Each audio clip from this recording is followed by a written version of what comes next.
گفتوگوین پرس و باس بابەتاکەین لەگەڵ زۆر بەڕێز کاگەدنان عوسمان سەرۆکی دامەزراوەی ڤیژن سیاسەتمەدار چاودێری سیاسی کاگەدنان سڵاو لێبێ زۆر بەخێر بێ بە خێراتی سەرچاو سپاس نیگانیشم ناشە بەس هیچ بۆ من نێشتۆ ماش لامت باس کرد نایسە گفتوگوی ئەوانە شتێ قۆپیەکەم لە قسەکانی تۆ باش گفتوگوی ئەوانە دەکەین کاگەدنان ئایندە عێراق چۆن نەبینی وڵات جا کێشەکان زۆرن لە ناوچەکە بە تایبەت یعنی ئەگەر خوا نەخواستە ئەو کێشانە لەگەڵ ئێرانە بگاتە حەدی ڕوبەڕووبوونەوەی عەسکەری تەبعاً عێراق پرشکی بەرەکەوێت ئەگەر درێژخایەن بێت وانە بێت بەڵام تا ئێساکە عێراق بە سیاسەتێکی نەرمێنایەتی یعنی لە بینی دوو دژمنە ساڵانێکی دوور و درێژ لە 2023ەوە لە بینی دوو ناحەز یەکیان ئەو بەوە کاڵێ شەیتانی گەورە ئەوەکەی تر قسێتینەوە بەڵانسێکی ڕاگررت بوو 2023 تا ئێساکە تەنانەت لە سەردەمی مالکیش ئەو بەڵانسە ڕاگیرا بوو بۆیە بەتایبەتیش لە سەردەمی هین سوودانی ئەم 4 ساڵی سوودانی بەڵانسەکە زۆر ئیجابیانە مراعات کرا بوو ئەگەر بەو شێوەیە بڕات پێم وانە عێراق زەرێکی زۆر گەورە بکات لەو کێشانە پێت وایە دۆخەکەی تروا خوازێکە عێراق بتوانێت هەر لەم نێوەندە یاری بکە ینی دۆخی مەسەلەن ئێران بۆ خۆی لە دۆخێکدا ماوەتەوە کەیتر لە یاریکردنا مابێ ئەزانی ئێران بۆ بەشێکی گرنگ لە عێراق شیعەکانن عمقێکی استراتیژی زۆر گەورەیە و بەشێکی زۆر لە لایەنەکان لایەنە سیاسی شیعەکانی عێراق پەیوەندیکی پتەویان چ لە ڕووی دینیەوە چ لە ڕووی سیاسیەوە لەگەڵ ئێران و لەگەڵ مەرجعیەتی ئێران و لەگەڵ دام و دەستگای ئێرانە هەیە ئەمەمانە بێ لە بەرچاو بێت گۆڕانکاریکی ڕیشەی بێت ئەگەر شۆڕژگەرانە بێ بۆ نمونانی گۆڕانێک لە سیستەمی حکومڕانی بێ لە ئێرانە کاریگەریکی زۆریە لەسەر شیعەکان و لەسەر هەیمەنە و نفوزی شیعە بێت چونکە شیعی عێراق وەک باسم کرد بەشێ دەوڵەتێکی هەیە کە ئێرانە پاڵپشتێتی و سنوورێکی زۆر گەورەیشی لەگەڵ هەیە امتدادێکی سیاسی وەک باسم کرد امتدادێکی دینیشیان لەگەڵ یەکایە مەزەبییان لەگەڵ یەکایە ئەگەر گۆڕانکاریەک بێت ناوخۆی ئێرانە بێت ناوخۆی نظامەکە بێت ینی گۆڕانکاریەکی ڕیشەی نەبێت من پێم وایە ئەوە زۆرتر لە قازانجی سیستەمی سیاسی شەبێ لە عێراقداوە ئەو کاتە هێزە معتەدلەکانی ناو شیعی سیاسیش ئەتوانن لە عێراق زمامی ئەمور بگرنە دەست و کاریگەریان هەبێت بۆیە یعنی ڕاگررتنی ئەم بەڵانسە لە ئێستادا لە نێوانی ئەمریکا و لە نێوانی ئێراندا تقریبن زەو ئەخزەری هەردوو لایشتیا بووە هەم ئەمریکا پێی باش بوو کە عێراق ئەم ڕۆڵە بگێڕێت هەم ئێرانیش پێی باش بوو عێراق ئەو ڕۆڵە بگێڕێت تقریبن جۆرێک بۆ لە نێوەندگیریش لە نێوانی هەردوو لاش ینی زۆر مەلەفاتە بووە عێراق توانیوێتی نوێنەرایەتی ئێران بکات یان نوێنەرایەتی دەنگی ئەمریکا بکاتێنە باشە ئێستا دەبینین ینی دیاریکردنی نوری مالیکی وەکو کاندیدی چوارچێوە مانگی کە زۆرینی کورسەکانی پەرلەمان پێک دێنن حەقی خۆیانەکە کەسێکەوان دەستنیشانی بکەن بەڵام ئەمریکای هێناوەتە سەرخات بلا سەر ئاستی سەرۆکی ئەمریکا خۆی هەڕەشە دەکات دەڵێ لای بەرن بیگۆڕن بەڵام عێراق تا ئێستا بەمەوە دەستی گرتووە بەمەوە بە بڕوای تۆ چی دەبێت ئەزانی کاگڕان خۆی دوو ئەگەر هەیە لەم مۆزوعانە ئەگەریکی مانەوەی مالیکی وەکو کاندید بەڵام بە مەرجی ئەوەی کە مالیکی پەیوەندی ڕاستەوخۆ لەگەڵ ترامپ بکات و بەڵێنی پێ بدات کە سیاسەتێکی جیاوازیە بێت و سیاسەکانی عێراق دژ بە بەرژەوەندەکانی ئەمریکا نابێت و عێراق تێکەڵکێشی هیچ سینناریویەکی نێودوڵەتی و ئەقلیمی وان نابێت ئەمە ئیطمینانە بە ترامپ من پێم وایە هەموو معادلەکە گۆڕێ و هەمووشمان نەزانین سیاسەکانی ترامپ ینی 180 درەجا گۆڕێت یانی ئەوەی تێدا نیە ئەو تەنها وەلای ئەوێت ینی وەلای ئەوێت و پێی وا بێهینە لەوانەیە بە تەلیفۆنێک ئەنج بڵێ ئەمە پیاوێکی زۆر باشە ئەم مالیکیە و گۆڕانکاری زۆر گەورە ڕووەدا لە عێراق بەشێ بێت لە ئەوان ئەمە یەکێ لە ئەگەر بە قوتەکانە ئەگەر مالیکی بێوێت چونکە مالیکی جارێکی تریش خۆی تاقی کردەوە شەنسی نەبوو لە ئەوەی کە خولی سێمیش ببێ بە سەرۆک وەزیران هەرچەند دەنگێکی زۆری هێنابوو خۆشی زۆر حەزی لێ کرد تا ئاخر نەفەسی شەڕی کرد دواتر ناو مالی حزبی داعوا کەسێکی تریان کاندید کرد کە عەبادی بوو ئەمە ئەگەری یەکەمە کە ئەگەرە بە هێزەکەی ئەگەری دۆمی کەشەوەیە لەبیرمان نەچێت مالکی لە ناو ماڵی شیعیش هێشتا ئیجماعی لەسەر نییە سونەکان بەشێکی زۆری سونە لەگەڵیان نییە کوردیش لەوانەیە ناچاری بێت چونکە بەڕاستی سەرۆک وەزیرانێکی بەقوت بووە و سەرەتای کێشەکان لەگەڵ هەرێمی کوردستان لە ڕێگایەوە ئەو نەخشە ڕێگاکەی داڕشت و دواتر جێبەجێکرا بەڵام شیعەکانیش لە مەرجعیەت و بیگرە تاکو و هێزە شیعەکانیش ڕۆژانە تەسریحیانە بین ئێستا قوت باسی دو تەسریحی عەبادی تیش کرد ئەمە هەموو ئاماژەیە لەوەی کە ئیجماع لەسەری نییە بەڵام طبعا بەو ینی لادانی بە مەرجی ئەمریکا و لەژێر فشاری ئەمریکا لەوانەیە بۆ هەموو هێزەکانی عێراق خراپ بێ بەڵام احتیمالی ئەم فشارانە وا بکات مالیکیان گۆڕانکاریک لە سیاسەکانی خۆی بکات بە ئاراسی ئەمریکا دڵی ترامپ ڕازیکە ئەمریکا نێ ترامپە دڵی ترامپ ڕازی بکات دەتوانێ مە بکات زۆر ئێمە دەزانین ئەگەر ئەبێ جارێ دڵخوازی ئێران بێ. ئەزانی کاکڕانکۆ من پێم وانە مالیکی کاتی خۆی بە هیچ شێوەیە دژی سیاستی ئەمریکا بێت بە پێچەوانەوە کاتی خۆی مالیکی شەڕێکی گەورەی دژ بە سەدرەکان کرد بە هاوکاری لەگەڵ ئەمریکا یعنی بە تەنسیق لەگەڵ ئەمریکەکاناش ویستی شەڕی مان و نەمان بێت لەگەڵ سەدرەکان لە ڕیشەوە دەرهێنێ لە عێراقا دواتر هێزەکانی تر ڕێگان پێنەدا یان پاڵپشتی نەبوون. مالیکی لە هیچ ساتە وەختێکا دژ بە سیاستەکانی ئەمریکا نەبووە پێمان وابێ ئەوەتە لەگەڵ هەموو کابینەکانی ئەمریکا علااقاتی هەبوو پەیوەندی هەبوو وانە بووە سەرۆکوەزیرانەکانی تریش تقریبان هەر امتدادی ئەو سیاستە بووە کە کردویانە ینی وەک باسم کرد ڕاگررتنی بەڵانس بووە لە عێنەکە ئێستا ترامپ ئەمەی ناوێت ترامپ سیاستەکەی ئەوەیە یا لەگەڵ مای یان تۆ درای بڵێ تۆ ئەبێ بڵێ لە بیک تۆ ئەبێ پێی بڵێ جنابی سەرۆک جنابەت پیاەکی گەورەی سەرۆکێکی زۆر گەورەیت و من لەگەڵ سیاسەکانی ئێوەم و من لەگەڵ ئەوەم ینی ئەبێ ئەمە بکەیت کاندیدی بکەیت بۆ جایزەی نۆبڵە نازان چۆگۆی کە سوودانی کردی ینی ئەم پیاوە دەبێت ئارایشەیەکی تر هەبێت لە کاری دیپلۆماسی لەگەڵ قسەکەی کە جەنابەت باسی دەکەی مالیکی ڕەنگە دۆسیاتی لەگەڵ ئەمریکا بێت تەنانەت لە دوایین پەیامیشیدا کە بڵاوی کردەوە دەڵێ دەکرێت لەگەڵ ویلایەتە یەکگرتووەکانی ئەمریکا قسە بکەین لێکتێگەیشتن دروست بکەین بەڵام ئایا لێکتێگەیشتن و نزیکە بم لێتان و دڵتان ڕاگرم بۆ ترەم دەیخوا بڵێ دەیخوات بەڵێ زۆر دەیخوات ینی زۆر دەیخوات لەبەرەوەی ینی من نازانم تێگەیشتن لەسەر مالکی کە مالکی ڕۆڵێکی زۆر سلبی گێڕاوانە چییە و پێشمانی ئێستا ئێران ئەو موقع قووەتەی جارانی هەبێت جاران سەردار قاسمی هەبوو ڕۆڵێکی زۆرتری هەبوو نفوزێکی لە ئەنجومەنی وەزیرانە بوو لە حکومەتەکە هەبوو هێزی عسکەری هەبوو چی هەبوو سووریایەک هەبوو کە لە پاڵی هەبوو ینی لوبنانێک هەبوو حزبەڵایەک هەبوو ئێستا نەماوە ینی مالکی ئێستا بەچیەوە بنازێت بۆیە من پێشم وایە مالکیش ئەگەر بێ بە سەرۆک وەزیران مالکیەکی دژ بە ئەمریکا و دژ بە سیاستەکانی ئەمریکا نابێت مالکیەکی مطیع بێت لە ڕاستیدا لە چوارچەوەی نەخشە گشتیەکانە بەڵام سیاستی ترامپ جیاوازە خۆی لەگەڵ سیاستی ئەمریکا جیاوازە ئەم پیاوە کەسێکی ناوێت کە نووزەیەکی معارەزە و بۆڵەبۆڵ و میگەوانی تابێت ئەبێ یا لەگەڵ سیاستەکانی یەکشتیا بڕات تەلیفۆنی بۆ بکات زمانەتی پێ بدا وعدی پێ بدات و پێ بڵێ من ئامادەم کە لەگەڵ ئەمریکا هینا لە ئەوە بم پێشمانی ئەمریکا بێ عێراق تێوەگلێ لە شەڕی ئێرانەوە هەر خۆی ئەمریکا خۆی بەتەمانیە تێوەگلێ لە شەڕ لەگەڵ ئێرانە جای عێراق هەڵبەتە بە پێچوانەوە دەوێت بیکا بە عێراقێکی جەنفوزی ئەمریکا بە یەکجاری یەک لای بکاتەوە دەست ئێرانی لێ ببڕێ بۆ مالیکی ئەمە دەست دەدا ڕەنگە دەست بدا مەسەلەن لەگەڵ دۆناڵد ترامپا پەیوەندی بکە بەڵێنی پێ بدا خۆ ڕەنگە ژێربەژێر ئەمەشی کردبێ ئەنی مەرز نییە بە ترامپی وتیبێ بەڵام بە ئیدارەکەی وتیبێ هەوڵی دابێ لیان نزیک بێتەوە بەڵام ئەی بۆ ئێران ئەمە دەست دەدا یعنی ئەوان لێ قوبوڵ دەکەن چونکە تا ئەم چرکە ساتە سەدەکەین چوارچێ مانگی یان شیعەکانی عێراق هێشتا لەژێر کاریگەری ئێراندان وەکوەندێک زانیاری دەڵێن لە دوو هەفتەی ڕابردوودا ینی لە ئێرانەوە وەفدێک هاتووە و توێتی پیرۆزباییتان لەکەین مەرجعی باڵا دەڵێ نۆری مالێکی کاندیدی ئێوە نا مەرجعی باڵا قەت وای نەوتوە مەرجعی باڵا ئەگەر مەرجعی باڵا تەمان لە نەجەفە ئێستا لە ئێران نییە ڕابەری ئێرانجێ حتمما ینی مەرجعیەتی ئێران زانی چۆنە مالکی پیاوێکی بەهێزە پیاوێکی بەهێز بووە نازم ئێستا تەمەنەکەی و نفوزەکەی و حزبەکەی و ئەمانە حزبەکەی بووە بە 4-5 پار ینی مەجموعەی ئەقتابی تیا دروست کاتی خۆی بوو عبادی لێ دروست بووە و سوودانی لێ دروست نییە خائیدوانی تری لێ دروست بووە ینی مەرجنیە ئێستاش بە ئەو قۆتەی جارانی ما بێت یا هێزی تر دروست بووە سونەکانی ئێستا بە گەرمی هاتوونەتە ساحەکەەوە و نفوزیان هەیە بەڵام من پێم وانییە ئێران لە قازانجی بێت کەسێک بێت سەرۆکوەزیرانی عێراق بێت بەردەوام مواجهە لەگەڵ ئەمریکا بکە خۆ ئێران ئەگەر ئێران جاران نفوزی لە عێراق زۆر بوو قەت هانی سەرۆکوەزیرانێکی نەداوە کە مواجهەی ئەمریکا بکە و دژ بە ئەمریکا بێ هەمیشە سەرۆکوەزیرانەکانی عێراق لە 2023 تاکو ئێستاکە لەگەڵ ئەمریکا بینیان باش بووەوە ئەسڵەن هەندێک جار نوێنەرایەتی ئێرانیشیان کردووە بۆ هەندێک بەرژەوەندی ئەوانە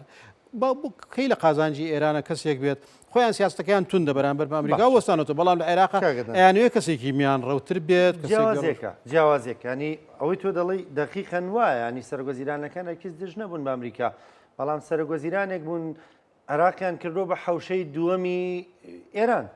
ینی هەمیشە وەکو سفرەیەکی خۆراکی ئێران وەکو سیەکانی ئێران ناوبراوە عێراق نەما ئەو معادلە گۆڕا کاگڕانکۆ بەعام گۆڕا لە منتیقەکە بەجیالەوەی کە ئێران ئێستا لە زینە نەما ئەو دەستانە ئەو دەست و پەیوەندانە هەمووی بقترا سەرکردەکانی چوارچێوە مانگیش وا بیر دەکەنەوە کە ئێرانەکەی جاران نەما تۆ زانی چۆن با ئێمە هەر نمونەی ئەحمەد شەرعایە کە پێشتر ئەحمەد جولانی بوو جائزە لە سەرسەری هەبوو خۆ مالکی نەجائزە لە سەرسەریەتی بەڵێ جۆلانی نەجائیزە لە سەرەتی و نە 10 ملیۆنیان بۆ تەرخان کردو بۆ گردنی و کوشتنی ئەومانە مالکی سەرۆک وەزیران بۆ لەگەڵ ئەمریکا تەعاملی کرد لەگەڵ جۆرج بۆش و لەگەڵ کلینتۆن لەگەڵ داروبەردە تەعاملی کرد کێشەیەکی نەبووە ئێستاش لەگەڵ ترامپ هاتوانە تەعامل بکات بەڵام ترامپ بێ بە مەرجەکانی خۆی سیاسەتی ترامپ جیاوازە سیاسەتی ترامپ ئەو پەڕی مۆزوعەکە ئەگرێ یعنی یەکسەر ئەڵێ من دژ بە ئەم پیاوە بۆچی بۆ ئەوەی ئەم پیاوە دەرگایە بکات و دەرگایەکی گەورەتر لەگەڵ ئەمریکا بکاتەوە لە ڕووی اقتصادیەوە دەرگایەکی گەورەتر بکاتەوە چونکە ئێرانەکەی جاران نەمەوە مالکی ئەگەر مالکیەکەی توندی جارانیش بوو بێت ئەو قڵایی پشتی نەماوە بەو شێوەیە جاران دەوروبەری ئەو هێزە گەورەوە و هەژبوونە گەورەی خەتی شیعە هیلالی شیعی نەماوە بۆیە ئێستا مالکیش چۆن ئێستا ئەحمەد شەرع گۆڕاو بوو بە پیاوێکی عاقلی هین تەیرەکەی مەلانە نەسرەدین مالکی لەبێ بێتە تەیرەکەی مەلانە نەسرەدین لەگەڵ سیاسەتی نوێی جیهانە ناتوانانی متەمەڕد بێت دوای ئەوە ینی ئەنجومەنی وەزیر زۆر جای ئێمە باسی شەخصەکەین ئەزانی لە دەسووری عێراقیە ئەنجومەنی وەزیران هەیە سەرۆک وەزیران ڕۆڵی یەکلاکەرەوە ناگێڕێت ئەنجومەنی وەزیرانە و دوای سەرۆک کۆمار هەیە کە هاوبەشێتی لە سوڵتەی تەنفیزیە بەڵام ئەنجومەنی وەزیران هەیە و بڕیارەکان لە ئەنجومەنی وەزیرانەوە ئەدرێت بڕیارە استراتیژیا و گرنگەکان طبعا سەرۆک وەزیرانە سەرۆکی فەرماندەی گشتی هێزی چەکدارە یاری نوێنەرایەتی وڵاتەکە کە سەرۆکی سوڵتەی تەنفیزیە ڕاستەوخۆ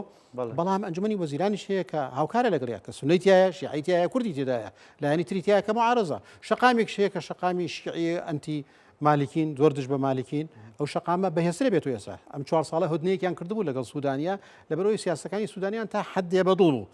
بەڵام لەگەڵ مالکیە وان نابن لەبەرەوەی دژمنایەتێکی زۆریان لەگەڵ مالکی هەیە مالکی لە پەرلەمانیشە و لە شەقامیشە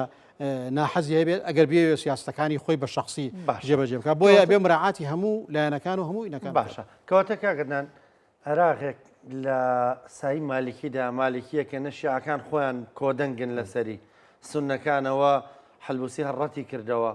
چەند وڵاتێک شوێنایە سەرخەد وەکو زانیارێت زە پێکراوەکان ئەماژە پێ دەکەن کە لەرژی مالکی بۆستنەوە دۆناڵد ترەمپ ئەوە بۆچوونەکەیەتی لەسەری یعنی چ عێراقێک دەبێت بەجیا لەمانش هەر اختیارێکی خراپە چونکە تۆ ئەم پیاوە دوو جار سەرۆک وەزیران بووە لە سایی ئەمدا کێشەی زۆر گەورە کێشەی تائیفی بووە شەڕی داعش بووە لە گەندەڵیەکی زۆر بەهێز لە عێراقدا بووە ینی با بڵێن وەکو اختیارێکی باش نەبووە اختیارێکی موفق نەبوون لەمانە ئیتر ئەمە دوو ئەگەر هەیە ئەگەرێکی هەیە کە نفوزی ئێران و نفوزی هەندێک باڵی شیعە فەرزی کردبێت وەک باسمان کرد ئیجماع نەبووە لەسەری و ینی با بڵێن ئەمە یەکێ لە احتیمالەتەکانە ئەگەرەکەی تریشی ئەوەیە کە سوودانی و باڵەکەی تر زانی بێتیان کە مالکی نابێت دوجار نابێت فشارێکی ناوخۆی یا فشارێکی هەرە بۆ چوونە زاڵە ئەگەر لە ڕاستیدا من تەقریبا شەڕەکەی تا کۆتایی بۆکەن زوو بیستومە کە سوودانی ئەم تەنازولی سوودانی تەنازولێکی دراماتیکی بوو موقفێکی شخصی خۆی بوو یعنی ئەگەر یەکیانداناوە لەوەی کە مالکی توانای تشکیلکردنی حکومەتی چونکە مالکی هەنگاوێکی تری لە پێشەوەش تشکیلکردنی حکومەتەکەیە ئەگەر هەندێک لایەنی شیعە لەگەڵی نەبن لە پەرلەمانە بەشێک لە کورد بەشێک لە سونە بەشێک لە شیعەکان دژی بن ناتوانێت کابینەکەیشی تێپەڕێنێت بۆیە هێشتا ئەگەری سوودانی یا کەسێکی تر ئەوەیە سوودانی ئەگەر ئەمە بە مناوەرە کردو مناوەڕێکی زیرەکانی کردو لە بەرەوەی ئەگەر ببێ بە سەرۆک وەزیران مالکیەکان با بڵێن ئەنساری مالکی نوری مالکی ناچارە بن پشتگیری بکەن لە پەرلەمانی داهاتوودا و ئەبێتە خیاری یەکەمی دوای مالکی ئەگەر بەو شێوەیە بێت ئەگەر بە دوای کەسێکی تر دەڵێن مالکی لە کۆتاییدا ڕەنگە بۆ ڕازی بە بڵێ وەکو نە من نە سوودانی ئێمە تەجروبەیەکی ترمان لەگەڵ مالکی باسم کرد 2014 بوو کە عبادی بوو بە هینەکە مالکی تا آخر لەحظە متەمەسک بوو بە سەرۆک وەزیران ناچار کرا تەنانەت هات مؤتەمەرێکی سۆحفی کردوتی من زۆرینە دەنگی عێراقم هێناوە من بەس لە بەغدا ناتوانم 700,000 دەنگم هێناوە من ئەوە ممکن نییە من ئیزاحە بکرێم دواتر ئیزاحە کرا سیناریۆیەکی ژێر دەوڵەتی عەمیقەوەمانە ئیزاحی کرد ئێستاش متەمەسکە چونکە ئەمانە خێروبێری سەرۆک وەزیرانیان بینیوە زانن سەرۆک وەزیرانی چه خێروبێرێکی هەیە بۆ کەسێکەوە چی ئێکا بە ڕەمزێکی گرنگ و گەورە سوودانی لە کەسێکی گومناوە ئێستا بۆ بە ڕقەمێکی زۆر گەورە و قرس لە عێراقدا زۆربەی سەرۆک وەزیرانەکان عەبادی ئێشتا خەیت و خویوتی عێراقی بەدەستەوەیە بۆیە ینی دەستبەردار بوون لە سەرۆک وەزیرانی بێ فشارێکی زۆر گەورە بێت تەسەورەکەم هاتنی ئەو وەفدە بۆ کوردستانیش هەر هەوڵێک بێ بۆ سەرۆک کۆمارەکە نییە لە ڕاستیدا کێشەی شیعە نییە کورد یەک کاندیدیە بێت پێشتریش دوو کاندیدیە بوو سێ کاندیدیە بوو دە کاندیدە بوو کێشەیەک نەبووە ئێستاش کورد ئەگە بە چەند کاندیدی شە بڕۆی کێشە نابێت بەڵام لەوانەیە بە دەرەجەی بیانوێت کاک مەسعودیش و کاک بافڵیش ڕۆڵیان هەبێت لە پەشیمانکردنەوەی سوودان مالیکی لە سەرۆکوەزیرانەکان بۆ ئەوەی کێشکە سەرۆکوەزیران گرنگە لە معادلاتی حکومڕانی لە عێراقدا و باسم کرد سەرۆکی سوڵتەی تەنفیزیە گرنگە بەشێکی گرنگ هەڵدان بێ بۆ ئەوەی فشارەکان لەسەر مالیکی زیاد بکرێت بۆ ئەوەی پاشەکشە بکات چکە پاشەکەشەکە کێشەیەکی گەورە لەناو ماڵی شیعە دروستە بێت ینی ئەو دوو ڕێگایشە یا ئەبێ پاشەکشە بکات یا ئەبێ بەرامبەر بە ترەمپ پاشەکشەیەک بکات ینی پاشەکشەیەک لە سیاستەکان و قەناعەتەکانی بکە کە من پێشم وان نییە نە سیاستەکانی زۆر تونندڕەوانەیە نە قەناعەتەکانشی زۆر تونندڕەوانەیە بەڵام پیاوێکە لە حکومڕانیە تاقی کراوەوە دوو جار سەرکەوتوو نەبووە و بەشێکی گرنگ لە کێشەکانی عێراق لەوەی کێشە ئابوووریەکان و کێشە سیاسەکان و ئەمانە لە سای ئەوە بووە ئێستا چیتری تازەی پێ لەم تەمەنە لەم وەزعە لەم دروستبوونی قوتبی تر و ئەوانە چیتری پێ پێشکەشی عێراقی بکە بەڕاستی ئەم پرسیارە باشە کاگەنان ینی ئەمە چی لای تۆ دروستەکە وەکو چاودێرێکی سیاسی ئەگەریان وەکو کەسێکە لە نێو سیاستدا ینی سەرکردەیەکی عراقی دەبینی و ئەم ڕێی زۆرێک لە سەرکردەکانی تریشە لە پێناو کورسەکەی خۆیدا ینی ئەو هەموو مجازەفێ بە وڵاتەکەەوە کە بە خیاڵیشانە جا هەمووی وا بووە لە کوردستانی شەهر وا بووە شەڕی ناوخۆ کرا لە پێناوی پاراستنی کورسی و پۆستۆمان لە هەموو زۆربەی جیهانەوانەوە ئەوەی مالی ئەوە مادۆرۆ ئەویش بە هەمان شێوە ینی بەشێکی گرنگ لە کێشەی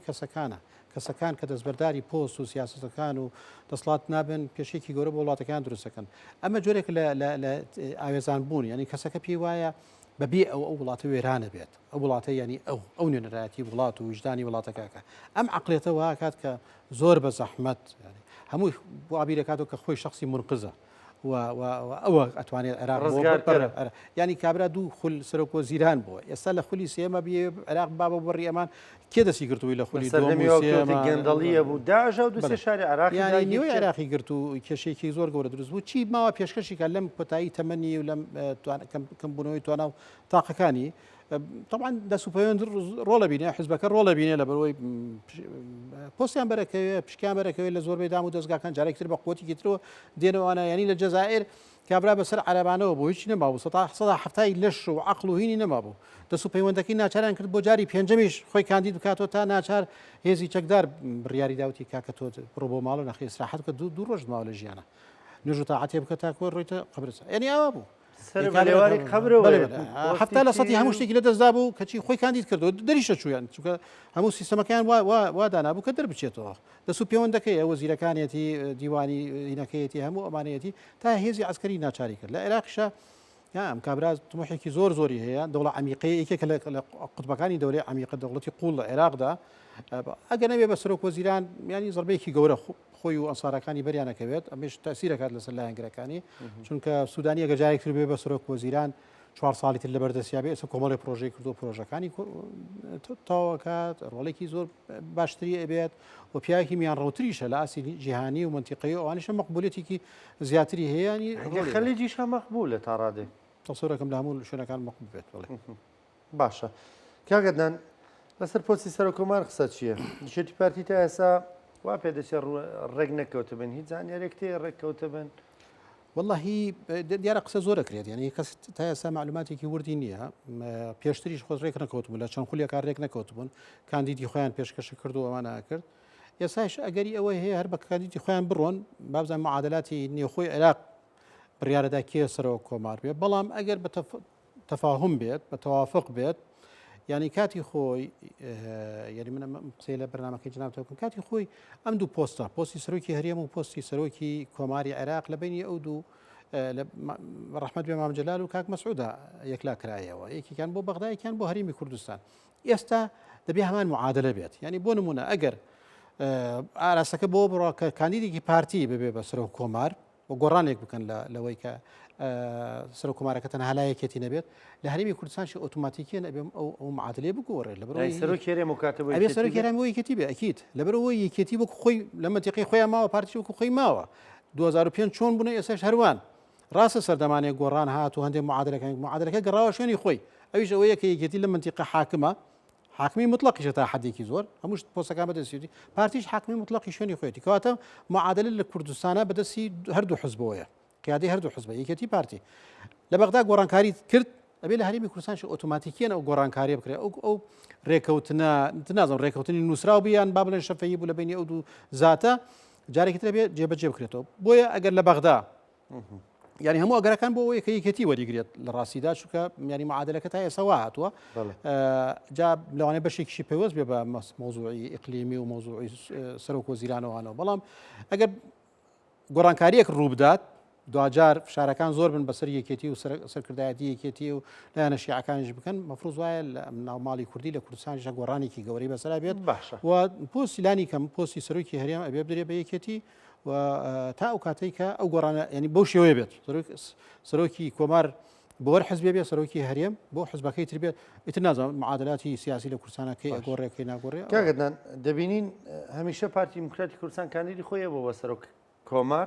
وە کاندیدەکەی بە هەڵبژاردن دەرنەچووە ینی نەگەوەی بەڕێککەوتن بێ سێمە بۆ نمونە بۆ جێگری دومی ئەنجومەنی نوێنەران ینی جێگری سێهم جێگری دووەمەکە بۆ جێگری دووەم یەکێتی کاندیدی نەبوو یەکێتی کاندیدی نەبوو تێ بۆ پارتیە و دەبینین ئێستا پارتی دیموکراتی کوردستان بە فەرمی کاندیدی هەیە بەردەوامیش کاندیدی هەبوو بەردەوامیش کاندیدی هەبوو و کاندیدەکەشی دەچێتە هەڵبژاردنەکەەوە دەچێتە کێبڕکێکەوە هەموو هەوڵی خۆشیان بۆ بەگەر دەخەن و تەنانەت لە ڕەشەی کشانۆش دەکەن لە پرۆسی سیاسی مجار و کاندیدەکەیان دەرناچێت خۆی ئەمجارە بیکەن بە یەک پاکێژ زۆر گرنگە یعنی سەرۆکایەتی کۆمار لەگەڵ پۆستەکانی کورد لە بەغدا لەگەڵ پۆستەکان لە هەرێمی کوردستانە مادام ئەم دوو حزب حکومەت پێک دێنن لە ئێرانە لە عێراقیشە دەبێت ڕێکەوەن لە سەران ئەگەر بکرێت بە یەک پاکێج لە ڕاستیدا ئەگەر سەرۆک کۆمار بۆ یەکێتی بێت معادلەکان وەکو خۆیمێنێتەوە لە هەرێمی کوردستانە بە هەندێک گۆڕانکاری لە ئەنجومەنی وەزیران بەڵام ئەگەر پۆستەکە بدرێ بە پارتی ینی یەکێتی ڕازی بێت لە ململانەکە دەرچێت چونکە تا ئێستا شانسی یەکێتی بەقوتە لە معادلەکە بەڵام لە ڕاستیدا یەکێتی کارێکی زۆر هەڵەیەکی گەورە ئەکات چونکە معادلات تێکەچێت لە ناوچەکە و جۆرێک لە